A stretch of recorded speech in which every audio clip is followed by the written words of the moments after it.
Amen. So you're there in Ruth chapter 1. So the book of Ruth is a small book. It's 4 chapters long. And it's a very interesting story. And I know it seems like, especially with ladies, because there's just not a lot, there's definitely more guy characters in the Bible, if you will, as far as to look to. But Ruth is definitely one of those characters for women to look up to, kind of like Esther and stuff like that. I remember when I was a long time ago, we would, who's your favorite Bible character, right? And usually the guys would say something like Joshua or something like that, and then the girls would it's always between Ruth and Esther, as far as which ones they would pick or whatever. And so anyway, this is a great story dealing with Ruth. But the first thing that we see here in this book is, when is this taking place? This is taking place during the time of the judges. This is before there was kings in Israel. In verse 1 there it says, "Now it came to pass in the days when the judges ruled that there was a famine in the land, and a certain man of Bethlehem, Judah, went to sojourn in the country of Moab, he and his wife and his 2 sons." Now, this story is very interesting because this is going to actually be where Jesus is born, in Bethlehem, and this is where David's lineage comes from, and David is going to be born of Ruth. So Ruth is a very important character when it comes to that. But also, the big thing with this story is how Ruth is not of Israel. Ruth is of Moab, and basically how this even comes about is the fact that there's this famine that Elimelech he goes off with his family to basically kind of get away from the famine or whatever into Moab. And so that's how Ruth even comes into the picture. But I would say this is probably taking place more towards the end of the Judges, because of just the lineage of where Jesse comes out. So in 1 Samuel, for example, obviously you're dealing with Eli and Samuel and all that stuff, as far as at the end of the time of the judges, because Samuel's really that last judge, and Jesse's an old man at the time that Samuel's old, right? And Jesse's father's Obed, and that's who Ruth is going to give birth to, is Obed. So we're dealing with probably, the book of Ruth is really at the end of Judges, so it makes sense that it's Judges then Ruth, and I believe really what you're getting is Ruth is really taking place after probably the story of Samson, and you're kind of going in chronological order here as far as that goes. But you're still in the time of the Judges, just as much as when you're in 1 Samuel, you're really in the time of Judges until you get to Saul being made king. And so that 150 years, if you will. In Acts 13 it says, "And after that he gave unto them judges about the space of 450 years until Samuel the prophet." So you're kind of dealing with toward the end here of the time of the Judges that this story takes place. But look at verse 2 there. So Ruth chapter 1 and verse 2, it says, "And the name of the man was Elimelech, and the name of his wife Naomi, and the name of his 2 sons Mahlon and Chilion, Ephrathites of Bethlehem, Judah. And they came into the country of Moab and continued there. And Elimelech, Naomi's husband, died, and she was left, and her 2 sons. And they took them wives of the women of Moab, and the men and the name of the one was Orpah, and the name of the other Ruth. And they dwelt there about 10 years. And Mahlon and Chilion died also, both of them, and the woman was left of her 2 sons and her husband." So basically they go out there and all the men die. Now, it's basically a space of 10 years that this happens, so it's not like they just all keel over when they get out there. But basically, they go out there, the husband of Naomi dies, but then her 2 sons take wives of Moab, but then they end up both dying. Now, it doesn't tell us how they died, but either way, basically Naomi's left with these 2 daughters-in-law of Moab. And when you're reading through this, you're like, well, who's married to who, right? But Ruth is married to Mahlon. And we can see that from chapter 4. If you go to chapter 4 and verse 10, when it's talking about, Boaz is basically talking to another man about who's going to marry Ruth, it's brought up that who her husband was, okay? And verse 10 there, just for your sake of understanding who's married to who, the Bible actually tells us. In verse 10, it says, moreover, Ruth the Moabitess, the wife of Mahlon. So, obviously, Mahlon married Ruth, and then Chilion married Orpah and all that. Okay? So, basically, they go out into this land, into Moab, and Naomi loses her husband, loses her 2 sons, and she's got these 2 daughter-in-laws now. And then she hears that basically everything's going better back in Judah. And this is a story in itself, in the fact that when times get hard, it's not always a good thing to just run to somewhere else. The grass is always greener somewhere else, right? But sometimes you just need to tough it out where you're at, and times will get better, And this is kind of, one of those things where they probably should have never left. Actually, they shouldn't have left. The Bible, God doesn't tell them to just go out into some other foreign country and just hang out there while the famine's going on. The only case that we ever see that happening is with where they go into Egypt. But that obviously they didn't have any inheritance in Canaan at that time. They were sojourning in Canaan as it was anyway. Okay, but Naomi hears of the fact that Judah's doing better, the land of Judah, that is. It says in verse 6, then she arose with her daughters-in-law, that she might return from the country of Moab. For she had heard in the country of Moab how that the Lord had visited his people in giving them bread.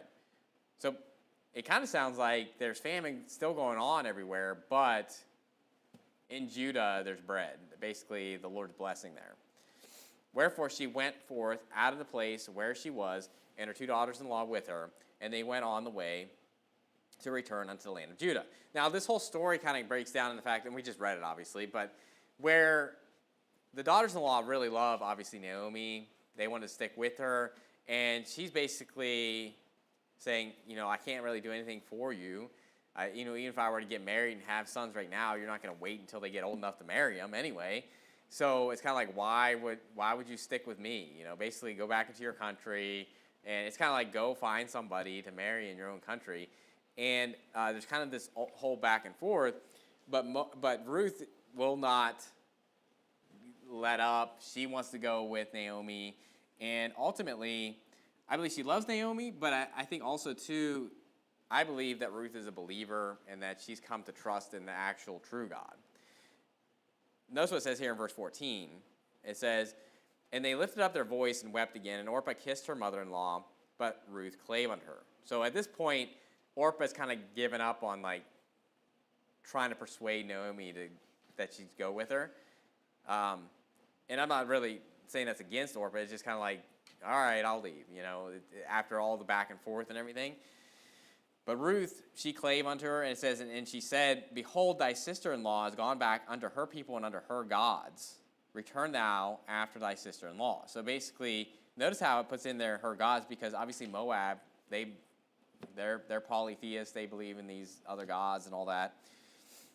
And it says in verse 16, and Ruth said, entreat me now not to leave thee, or to return from following after thee. For whither thou goest, I will go, and where thou lodgest, I will lodge. Thy people shall be my people, and thy God my God. Where thou diest, will I die, and there will I be buried. The Lord do so to me, and more also, if aught but death part thee and me. And when she saw that she was steadfastly minded to go with her, then she left speaking unto her. So basically, Naomi gave up trying to convince her to go back. But that's some strong language there, that basically your God is my God. And this is something that's very important, especially because I feel like people have this weird view that basically the covenant unto Israel and to the people of Israel was exclusive to that certain group of people, meaning that it was kind of like this ethnic kind of, you could only be a part of Israel if you were born of Israel or something like that. But it's just not true. It wasn't true in the Old Testament. Obviously, it's not true now, because now the middle wall of partition is completely broken down to where you don't even have to be circumcised. You don't have to do any of the ordinances that were laid upon them anyway. But in the Old Testament, you can be a part of that nation. Anybody could come and be a part of that nation if they wanted to. And so this is a very important book to just really show you that back in the days of the Judges, if you were a Moab and you wanted to be a part of Israel, you could.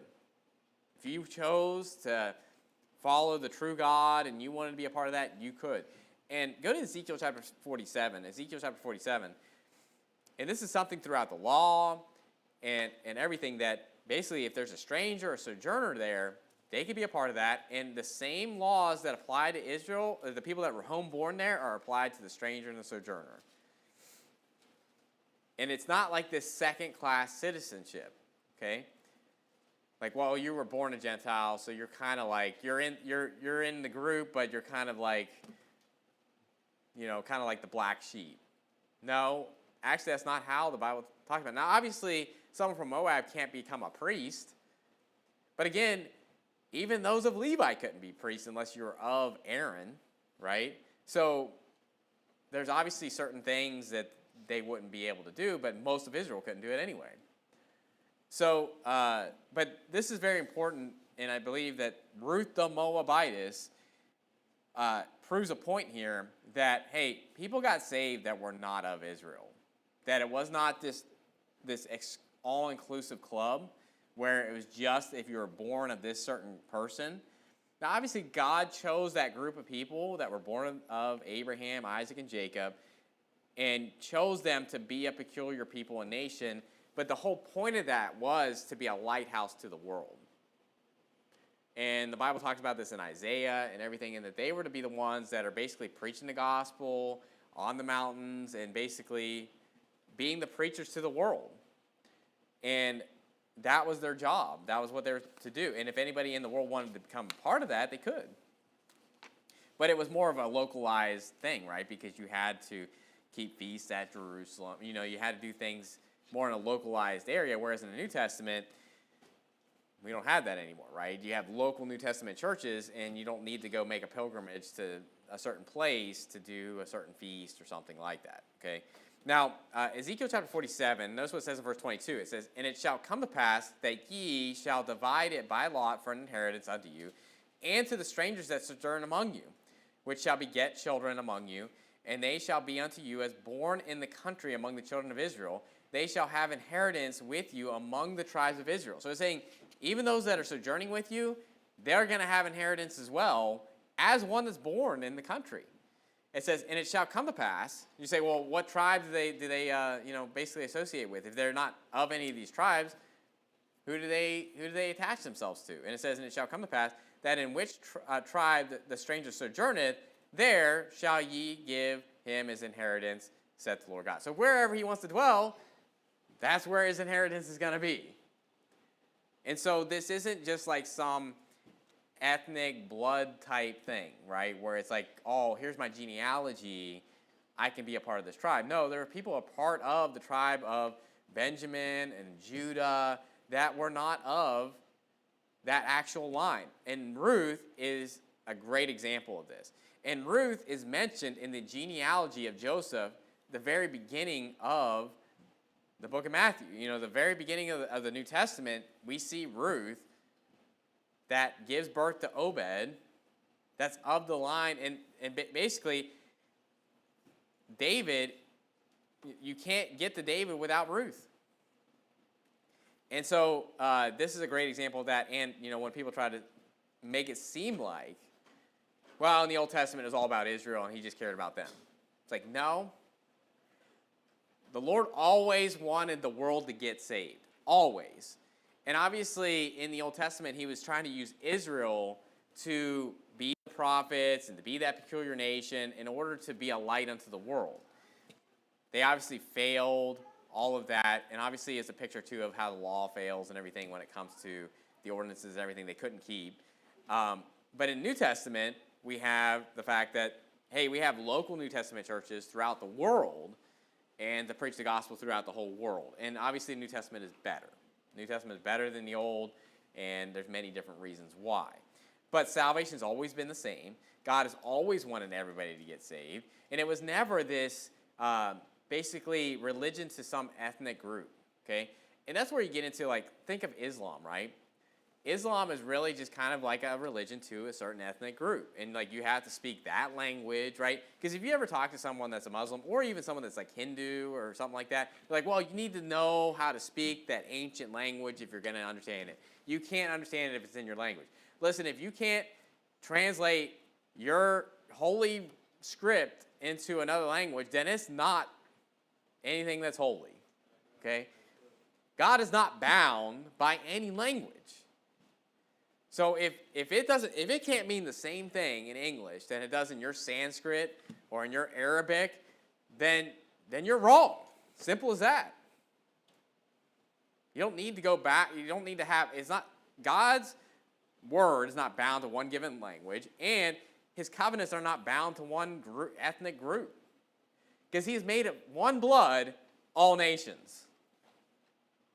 Now He's obviously, the bounds of their habitation. Obviously, God is has a hand in all that, because obviously He doesn't want everybody to just come together like the Tower of Babel, right? But we're all one blood. We all come from Adam and Eve. So this is a great book to really show you that kind of breakdown of, hey, no, Ruth is just as much of Israel, is going to be just as much of Israel as anybody else. If anything, she is high up on the chain as far as people that you're going to remember in Israel, because she is, a great great grandmother of David.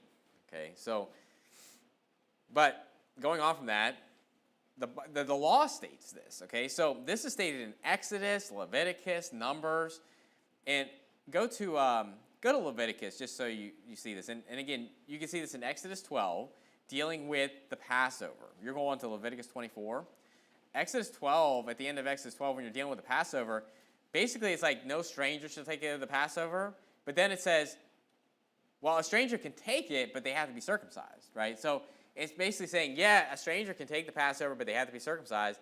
And it says in Exodus 12:49, one law shall be to him that is homeborn and unto the stranger that sojourneth among you. Meaning that when it comes to keeping the Passover, you have to be circumcised as a man to take the Passover, whether you're homeborn or whether you're a stranger or sojourner. Leviticus 24:22 says, ye shall have one manner of law, as well for the stranger as for one of you, one of your own country, for I am the Lord your God. And this is just constant over and over again. Numbers 15 says the same thing, that there's not like a separate law to the stranger. They're not second-class citizens. It's like, well, the stranger, they get some rights, but they don't get the rights that the homeborn person does. No, one law. One law to the stranger, one law to the homeborn. If someone comes in from Moab and they're circumcised, they can keep the Passover just as much as the person that's homeborn. And actually, if the homeborn person isn't circumcised, the homeborn person can't do it, but the stranger can. One law. It's equal judgment. And so there is a wall partition in the fact that, you had to assimilate, you had to be circumcised, and you had to come into the fold, and you wanted to be a part of that nation, you need to do what they do, right? Whereas in the New Testament, circumcision is no longer a thing, and these customary laws are no longer a thing. So you can see why all that has been broken down and taken away, because no one does that, whether Jew or Gentile. So it's kind of like there's no more wall partition. There's nothing really separating the Jew and the Gentile anymore, because all that's been done away with. Okay? So, and obviously the gospel's always been the same, right? We're just talking about how you serve the Lord and how the Lord, who's the Lord working through as far as that's concerned. In the New Testament, all believers make up that holy nation, no matter where you're at, no matter what country, state, whatever, okay? So Ruth is a great example of this as far as her becoming, someone of Israel, and how she has chosen to believe in the true God. And obviously you had the story of Rahab the harlot and how she came to believing, and she's of Jericho, right? So, but you have also Moab, this Moabitess. Go to Ruth 1 and verse 19. Naomi comes back into the land, and basically they start calling her Naomi. They're like, is this Naomi? I mean, she's been gone for 10 years, right? So, I mean, obviously, I'm sure they're like, it's been a little while, all of that. But also, she's been kind of had a hard life. And there's certain people that you run into that have gone through a hard patch where you're just like, it's almost maybe hard to recognize them because of just the hardships they've gone through, okay? And then there's some people you run into and they're like, you look exactly the same, right? That's what I get all the time. They're like, you actually look younger. How is that possible? Joking. I don't get that. But it says here in verse 19, it says, so they too went until they came to Bethlehem.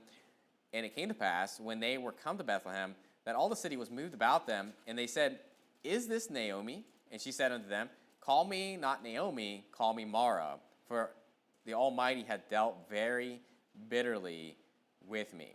Now, that term Mara, actually, you can see that kind of defined as well. Obviously, it's really defined in that chapter, in that verse anyway, right? Bitter. That's what Mara means. Now, another reference to this is in Exodus 15, when they come to the waters of Mara. And they're called that, literally, because they were bitter.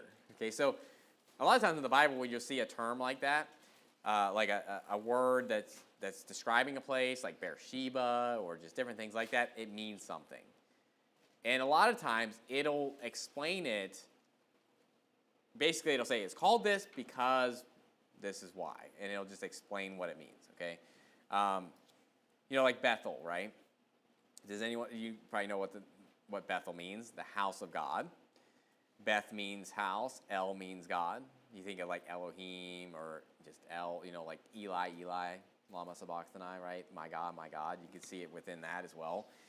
But it literally states in that same passage, is this not the house of God, right? It's basically like, is this not his house, right? And it's basically just explaining to you what it means in there without even having to know, all that other stuff. So anyway, she comes in. But the thing that I think is interesting about that is she says, don't call me Naomi anymore, call me Mara. And then it goes on to say, so Naomi returned. It's like, the narrator's like, no, I'm calling you Naomi. Right?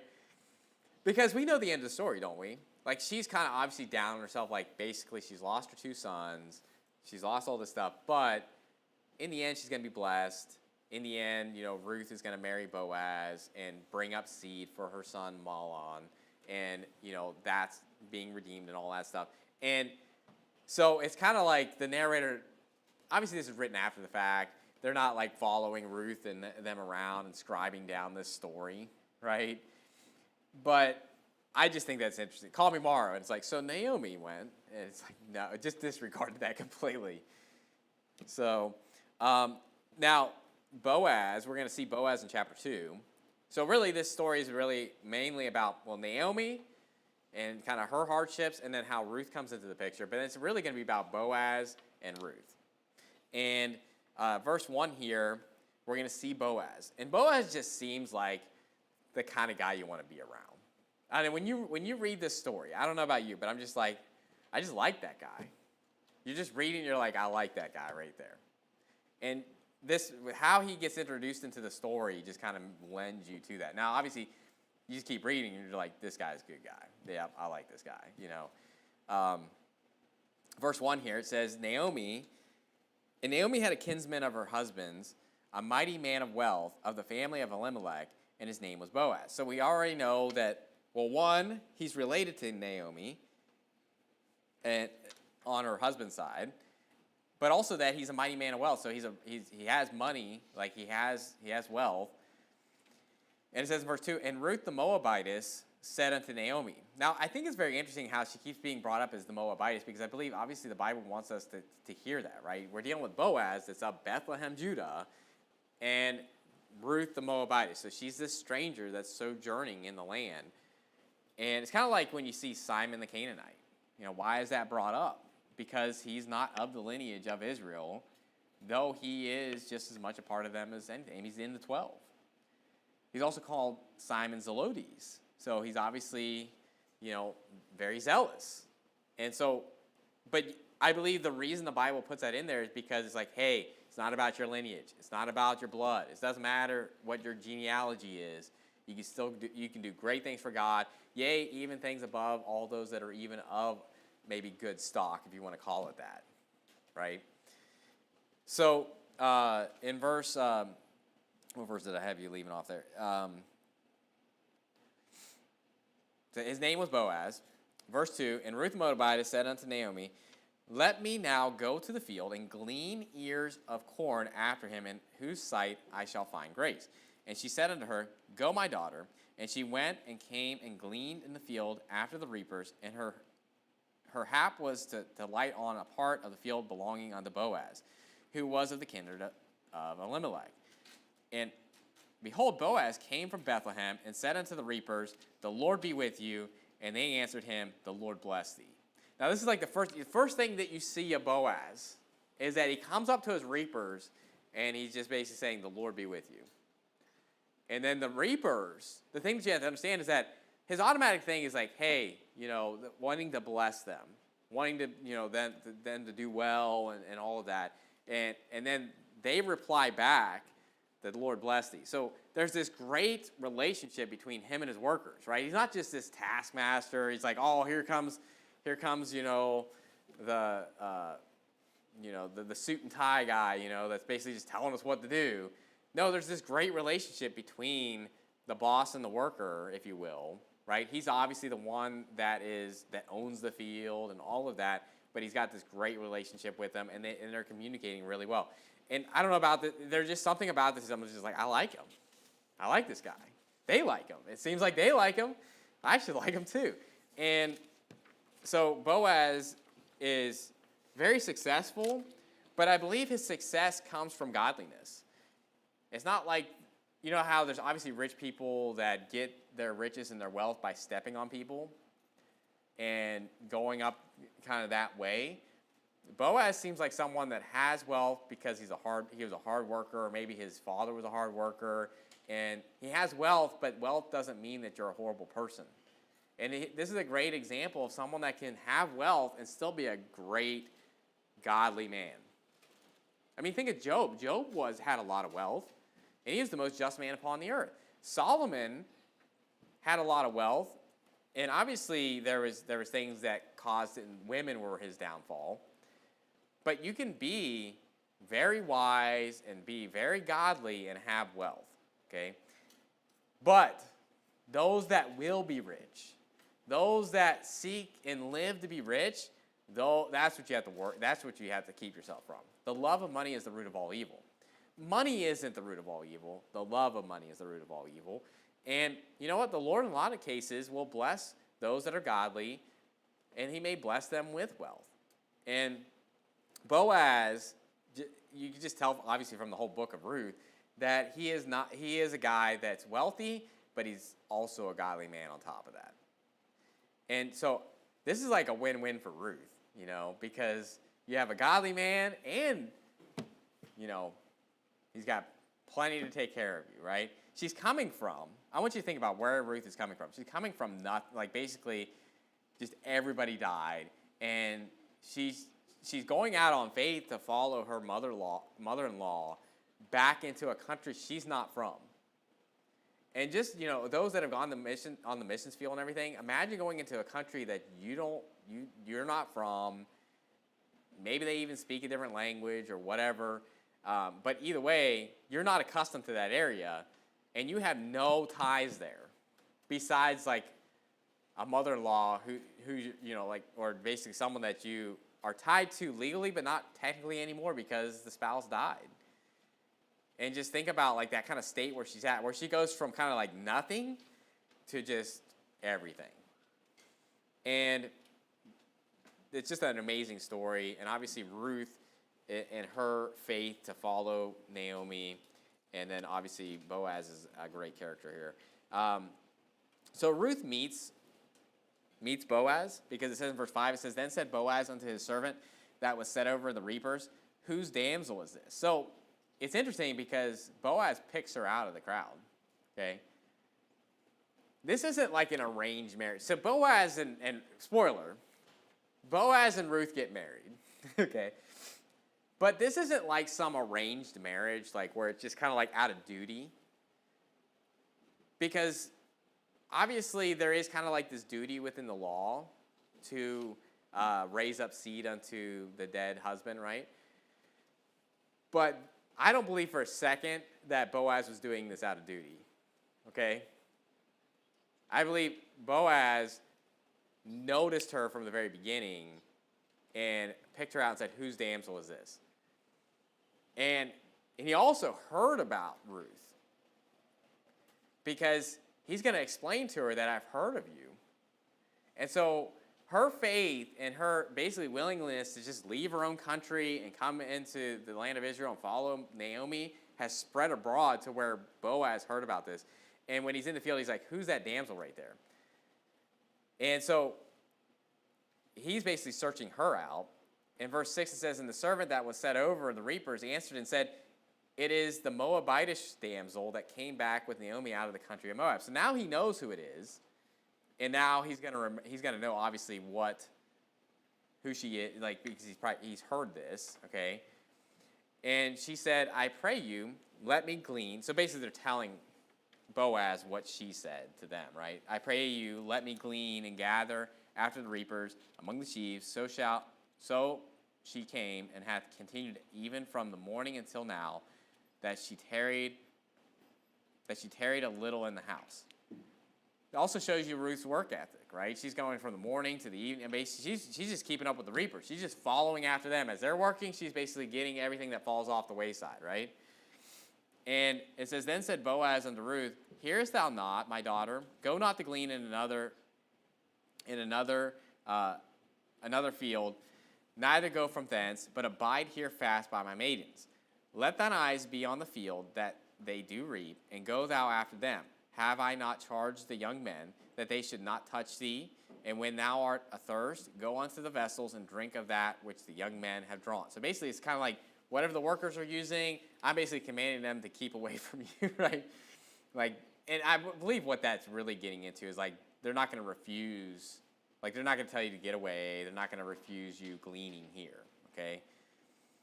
But it's basically like, you need water, take whatever the workers are using. Basically, everything's at your disposal there. It says, then she fell on her face and bowed herself to the ground and said unto him, why have I found grace in thine eyes, that thou shouldest take knowledge of me, seeing I am a stranger? So you can understand her confusion, like, why in the world are you being so nice to me? And this is the answer that Boaz gives. And Boaz answered and said unto her, it hath fully been showed me all that thou hast done unto thy mother-in-law since the death of thine husband, and how thou hast left thy father and thy mother in the land of thy nativity, and art come unto a people which thou knowest not hithertofore. The Lord recompense thy work, and a full reward be given thee of the Lord God of Israel, under whose wings thou art come to trust. So it really is showing you that that is what Ruth really did. You know, your God is my God. And she has come to trust under the true God. And Boaz is stating to her, because you have left everything to trust in the true God and to come to a land that's not your land, he's basically saying, you deserve a recompense. You deserve a reward for that. And now when it comes to the gleaning, this is another thing that you have to understand too, is that this is in the law, that those that had fields were not to glean their fields. Meaning this is that anything that fell while they were reaping, they would just leave there. So what's going on here is that basically as they're reaping, certain stuff's kind of falling by the wayside as they're doing it. And people, the poor and stranger to the land, is allowed to come up and just take that for their own. Okay? And let me just read to you that law. In Leviticus 23, in verse 22, it says, and when you reap the harvest of your land, thou shalt not make clean riddance of the corners of the field when thou reapest. So it's kind of like, let's say you have your boxed out field, right? When you go to reap around this thing, kind of leave that corner there, like, untouched. Like, don't just be like, I'm taking every little last bit that I can get. Basically, leave the corners. And then it says, neither shalt thou gather any gleaning of thy harvest. Thou shalt leave them unto the poor and to the stranger. I am the Lord your God. So really, Ruth is picking up on a lot of laws that were set in place, if you think about it. Meaning that it's like, this is where it actually happened. This is where it actually takes place, right? You see these laws and you're like, what is that talking about? How does this apply? This is exactly where that applies. Where people, the poor and the stranger to the land, and obviously Ruth counts as a stranger in the land, that basically they can come and glean that.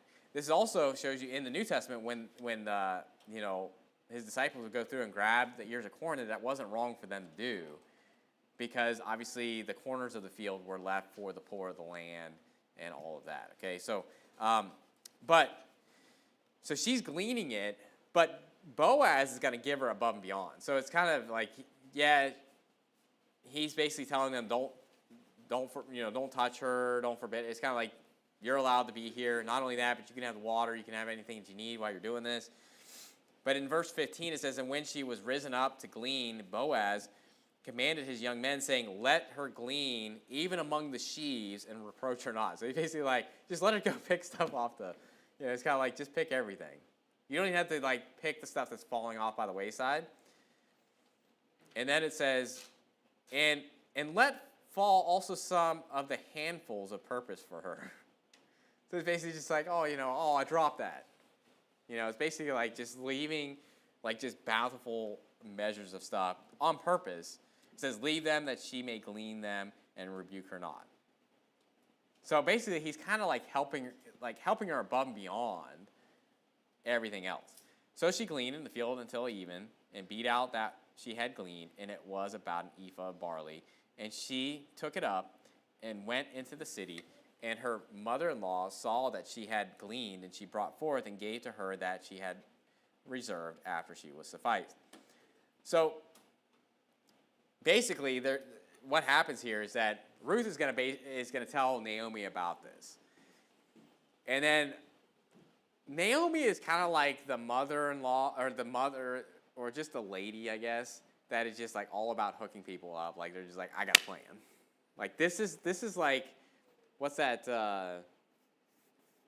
called? I'm completely at a loss for words when it comes to like what that's called. Basically like matchmakers, I guess. Yeah, matchmaker. Naomi's like the matchmaker here, where she's just like, here's what you do, okay?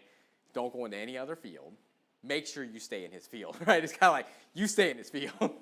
And she's got like this plan, because she states in chapter 3, is he not our kindred?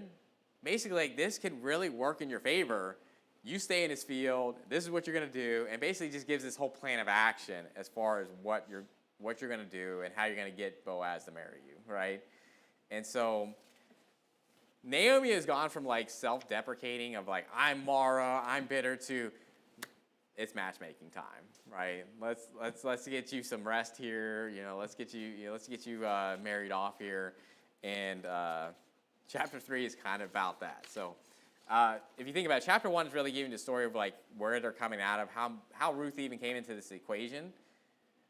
Chapter 2 is dealing with the fact of we see Boaz and Ruth is gleaning in the field, and obviously Boaz recognizes her, is blessing her in that. Chapter 3, Naomi's like, here's how you get this husband. Here's how you get him to marry you, okay? And there's this whole story, and for sake of time, I'm not going to go through all of it or anything like that, but basically he says that, when everybody's, at the end of harvest, it's kind of like a harvest party, if you imagine. Like, they got all this food, and they're just kind of making themselves merry. And they're all kind of just sleeping around, like in the barn or whatever, where the hay's at and everything. And basically, Naomi says, come up while he's sleeping and just basically lay at his feet. Now, there's a lot to that in the fact that I think it's really showing submissiveness, but it's also basically kind of like saying, hey,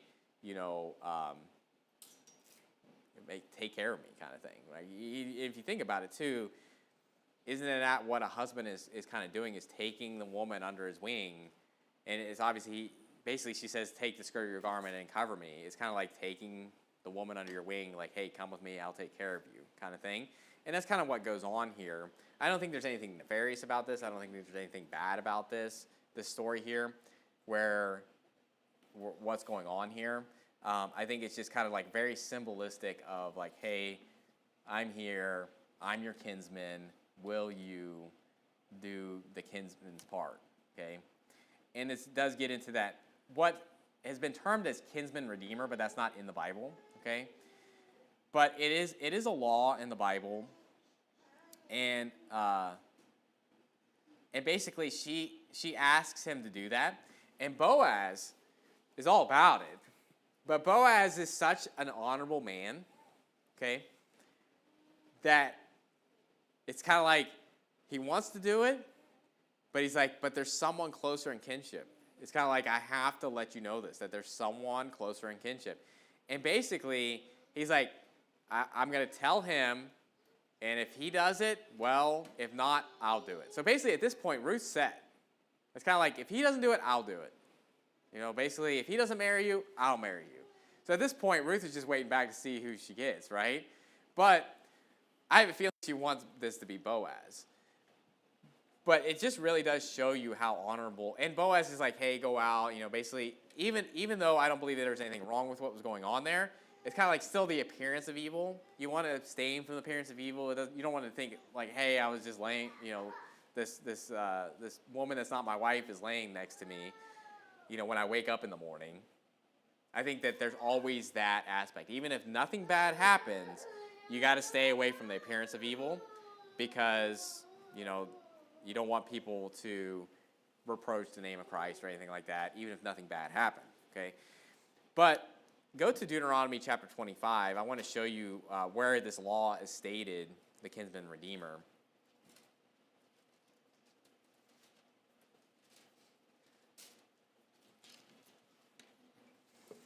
Actually, keep your finger there when you get to Deuteronomy 25 and go back to Ruth chapter 3.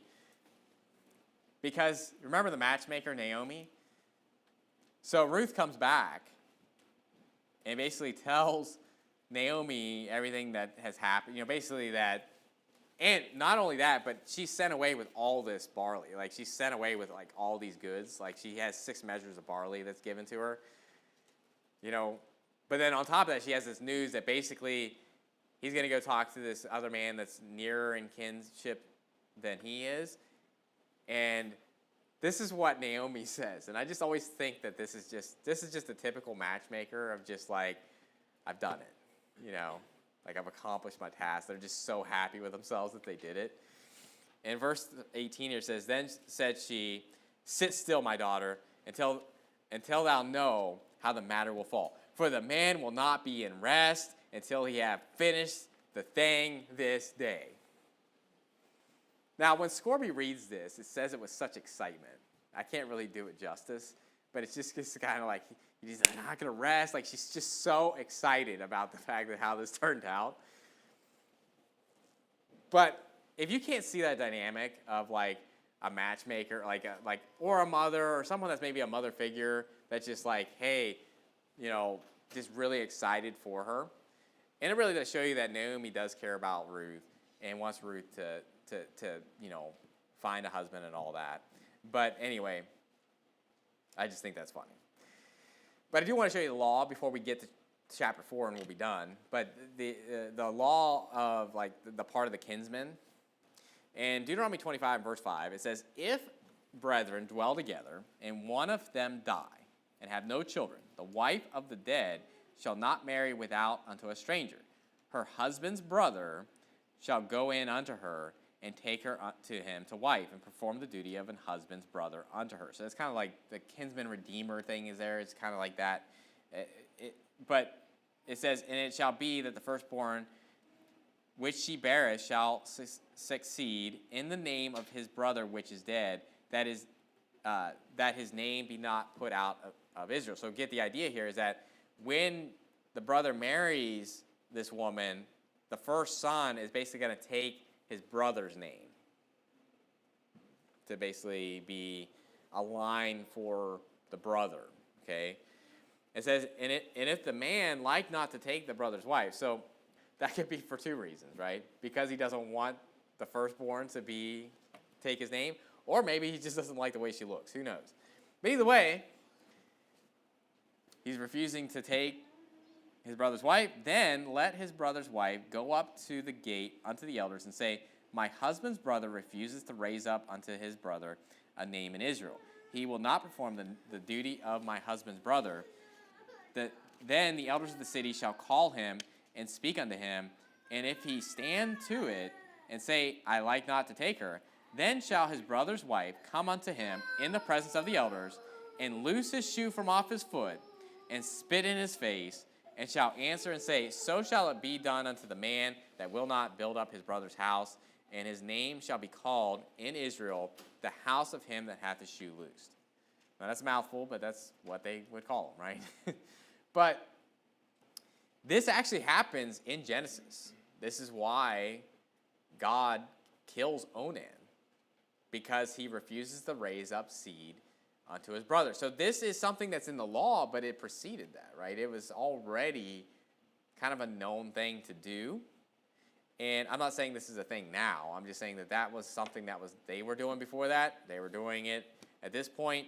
But in Deuteronomy, or at least in Israel, the way that they would designate who did it or who wouldn't do it was by basically taking their shoe off, and the wife could spit in his face.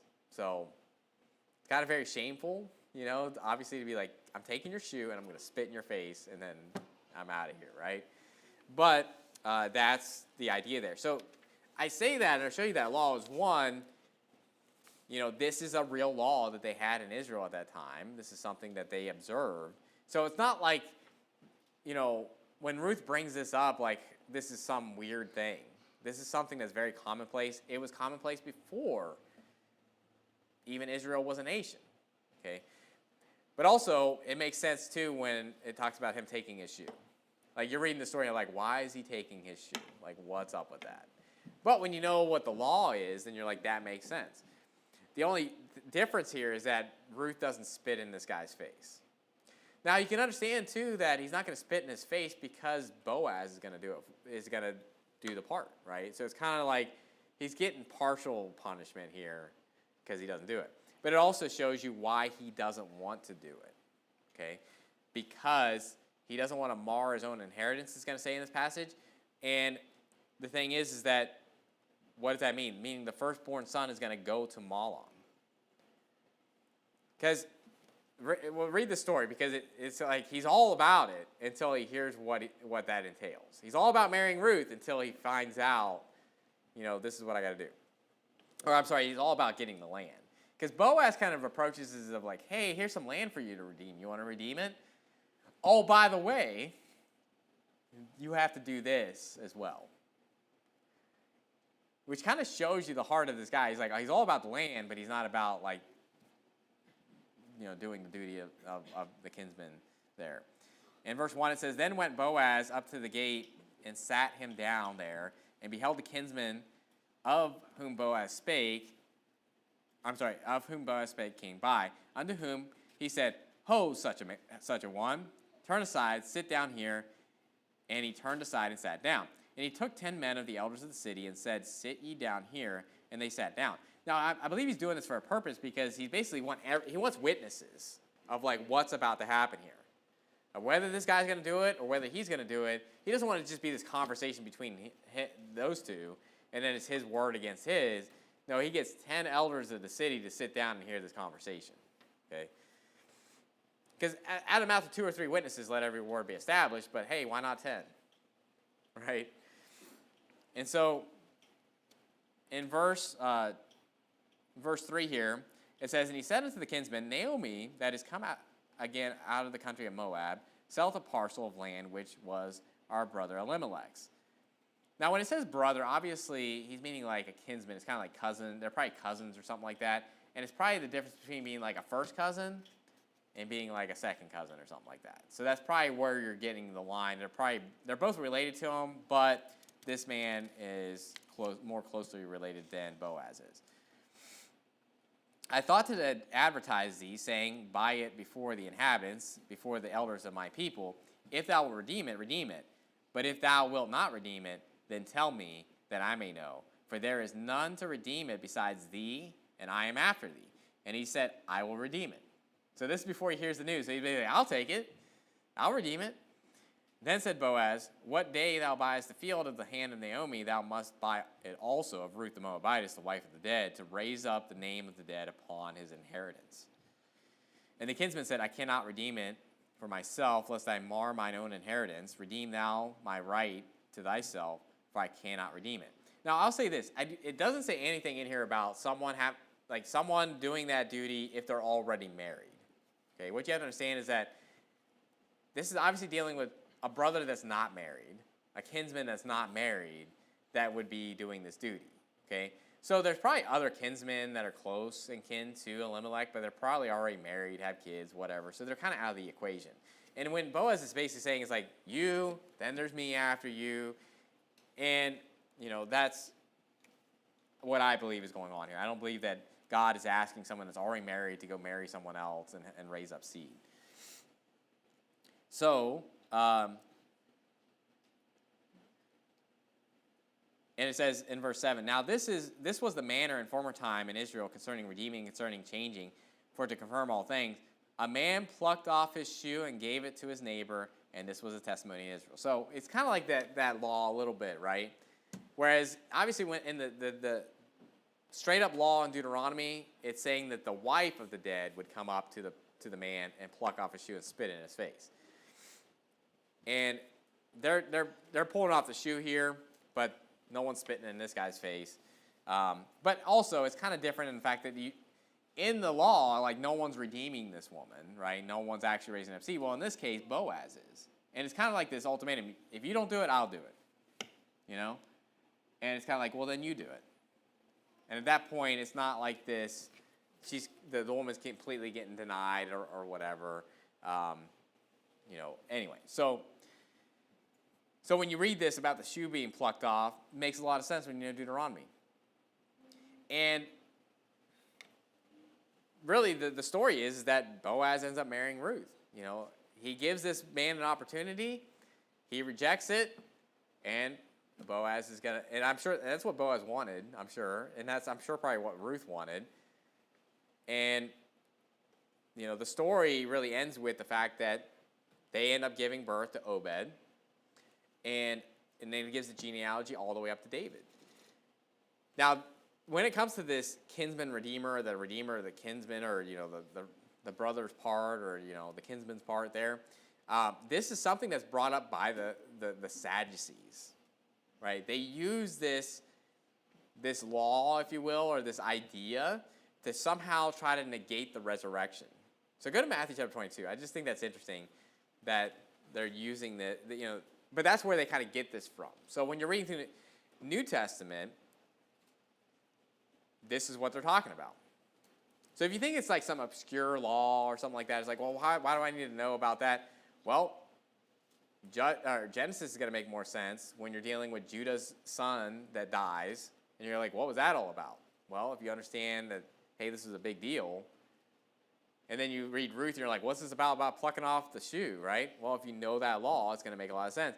When you read this about how the Sadducees are trying to somehow discredit the resurrection, when you understand that law, you're like, I know exactly what they're trying to refer to in the law, and it just makes a lot more sense, okay?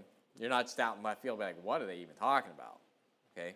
But in verse 23 here, it says, the same day came to him the Sadducees, which say there is no resurrection, and asked him, saying, Master, Moses said, if a man die and have no children, his brother shall marry his wife and raise up seed unto his brother.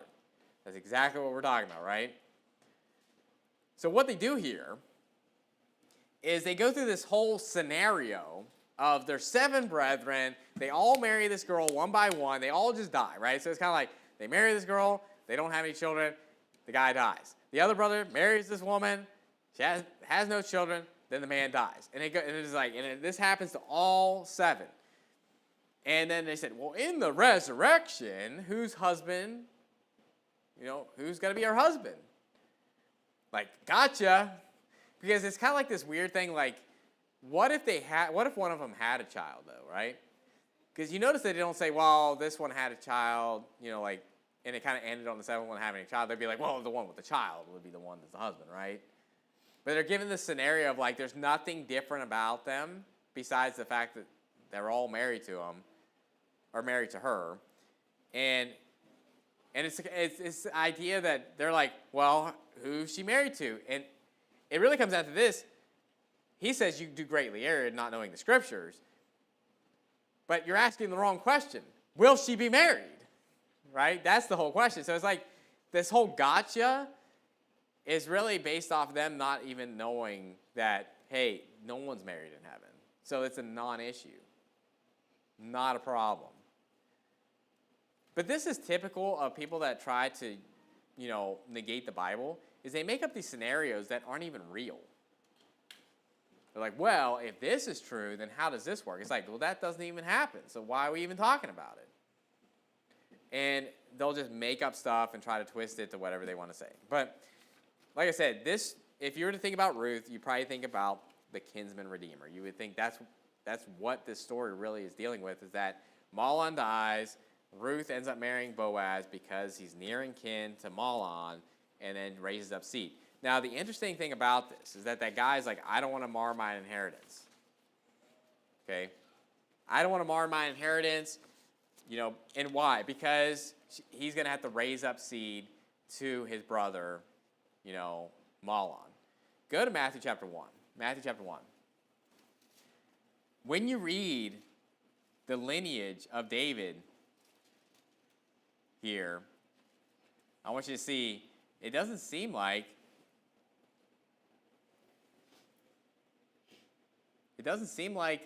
his inheritance was really marred. Actually, I think that Boaz has been enshrined in the Bible, in the Word of God. He's written it with a pen of, with a pen of iron and a point of a diamond. And the fact that, notice what the very first book in the New Testament, Matthew 1, verse 1, the book of the generation of Jesus Christ, the son of David, the son of Abraham. Abraham begat Isaac, and Isaac begat Jacob, and Jacob begat Judas and his brethren, and Judas begat Pharez and Zerah of Tamar, and Pharez begat Ezram, and Ezram begat Aram, and Aram begat Aminadab, and Aminadab begat Naason, and Naason begat Salmon, and Salmon begat Boaz of Rechab, and Boaz begat Obed of Ruth. And Obed begat Jesse, and Jesse begat David the king, and David the king begat Solomon of her that had been wife of Uriah. It doesn't seem like it was marred to me. I don't see that Obed, I don't see Mahlon's name there. Say, well, but Obed would have been obviously, taking Mahlon's name and all of that. But looks like God recognized Boaz as being the father, didn't he? To me, it looks like he pretty much got his name. So Boaz ends up winning out in this, even with his firstborn, which is Obed. And so,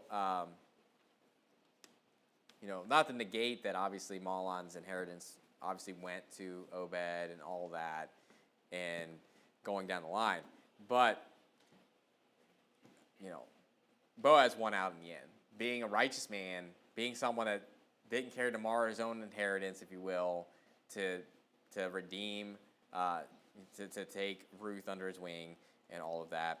And really, Ruth ends with a genealogy of up to David, which also shows you that Ruth was written at least when David was alive, right? Because that wouldn't make any sense, right? That's pretty prophetic, that they knew what Obed's son was going to be after. Obed's just born. His son's going to be Jesse, and his son's son's going to be David. Obviously, it was written later, written back about the story, but you see that line there. And the book of Ruth, 4 chapters, great read. And it's one of those books, too, that you can read just in one sitting very easily, get a cool story, and really learn a lot. And listen, don't discredit the book because it's small, because there are still things in the book of Ruth that I see, and I'm just like, oh, that's cool, that fits that. And so the book of Ruth, though it's very simple as far as the language and what's going on in the story, there's a lot of analogies, there's a lot of symbolism, there's a lot of other stuff in there as well that picture Christ, that picture different things like that. And so just scratching the surface there with an overview. So you may say, well, you've already just read us pretty much the book of Ruth. Why do I need to read it? There's a lot more there, okay? But let's end with a word of prayer. Dear Heavenly Father, we thank you for today. Thank you for your word. Thank you for the book of Ruth.